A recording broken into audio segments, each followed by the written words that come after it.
করা হলো, নবী কোন জিনিস মানুষকে বেশি জান্নাতে ঢুকাবে? বিষ্ণু বললেন, তাকওয়াল্লাহ ওয়া হুসনুল খুলুক। এক হচ্ছে আল্লাহর ভয়, আরেক হচ্ছে সুন্দর আচরণ।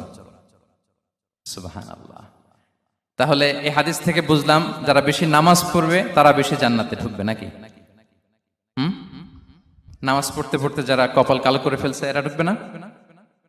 যারা হজ করতে করতে বড় হাজী সাহেব হয়েছে, জিকির করতে করতে হাতে 3-4টা তাসবিহ রেখেছে, তাদের কথা বলা হয়েছে। এগুলো নিঃসন্দেহে অনেক বড় আমল, কিন্তু সবচাইতে বেশি জান্নাতে প্রবেশ করাবে যে আমল, বিষ্ণু বললেন, এক হচ্ছে আল্লাহর ভয়, আরেক হচ্ছে সর্বোত্তম আচরণ। প্রিয় ভাইরা, ইসলামের মেজাজটাকে চিনে নেন, ইসলামের এসেন্সটাকে বুঝে নেন।